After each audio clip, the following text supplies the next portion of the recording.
It's time to give some love to 5 underrated games that I think everyone should play. I've spoken a few times about indie games and their AAA counterparts, as well as giving recommendations in specific genres such as horror, but I think with the Steam Autumn Sale currently going on and the Christmas sales on Steam or otherwise ahead of us, it's time to shine some light on some lesser known games I think you should play.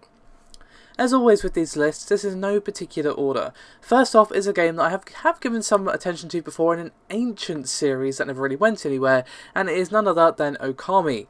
Such an excellent game deserves a new mention, as it will always be one of my favourite games from the PS2 era. At its core, Okami is an incredibly unique game. The graphics are based on a Japanese style of painting called Sumi-e, and the game looks absolutely stunning. Even going back and playing the PS2 version, as there was a PS3 remake, it holds up wonderfully. The music as well is beautiful and fits with the theme very well. In terms of its gameplay, it's kind of Zelda-esque. You explore the world, speaking to characters and taking on side quests, and you also take on dungeons with increasing difficulty. In each dungeon you get a new brush power that enables you to do a new thing, such as control the wind, control water, or spawn a cherry bomb. These powers help you explore more and more of the world as you take on a quest taken straight from several strands of Japanese mythology. Okami is a really unique experience and one that I would highly recommend to anyone who enjoys those sorts of games.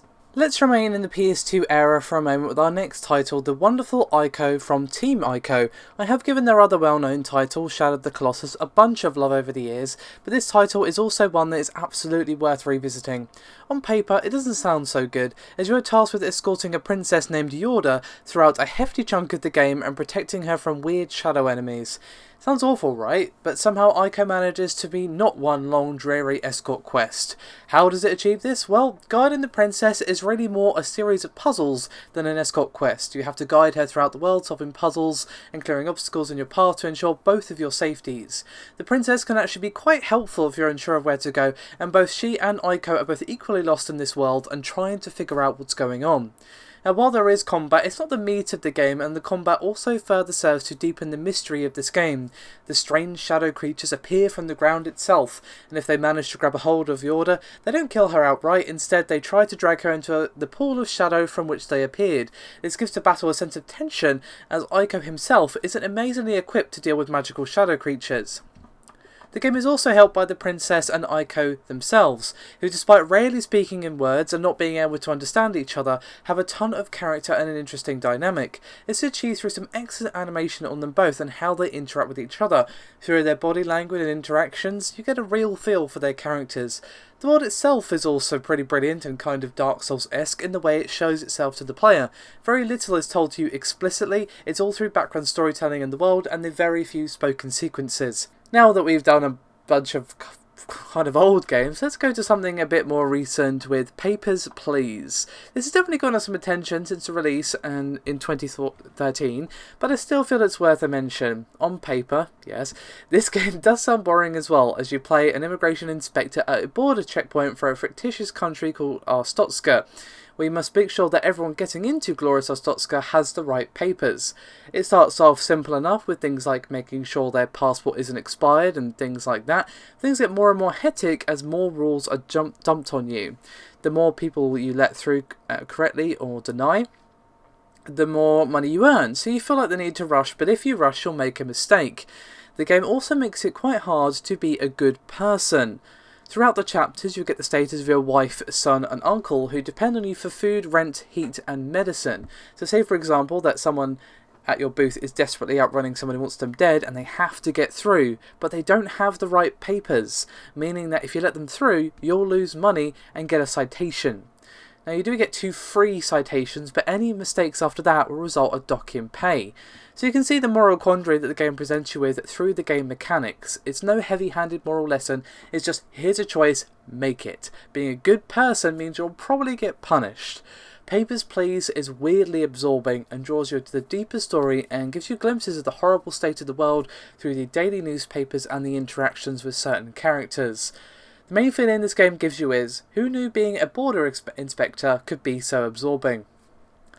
The next offering is even more recent as it came out in January of this year. It's Pony Island, a weird little game that was one of the first meta games that I played. From the start things are strange, as even the start menu fights with you and you have to solve a minor puzzle to actually start the game. Things immediately get weird when the game is actively taunting you and speaking with you, messing with the player's head. In the lore of the game, you're a person playing an arcade cabinet. However, it soon becomes clear that the machine is addressing you, the player, and not the player character. The machine is corrupted by a demonic being trying for your soul, and actively makes the game unfair and tries to make it impossible for you to actually proceed. Through the help of another soul trapped inside the machine, you get access to the quote internal programming of the game and dive deeper into the weird head game that is Pony Island. This game is basically a suspense puzzle game in disguise with a twist, and one that will really get into your head, so if you're after something a bit unique and a bit strange, then give Pony Island a bash.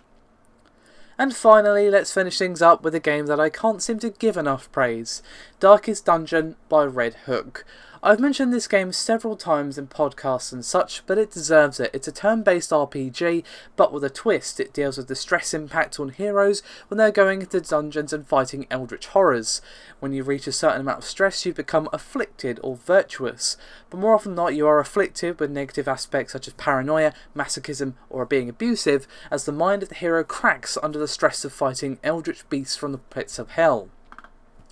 The aesthetic of the game's world, the hub, and the characters all work together to bring the tone of grim determination as you fight against almost insurmountable odds. The real treat here, though, is the fantastic audio commentary by Wayne June. His voice, so perfectly chosen for a clearly Lovecraftian-inspired game, just rounds off the package so perfectly to make this game excellent all round in its presentation.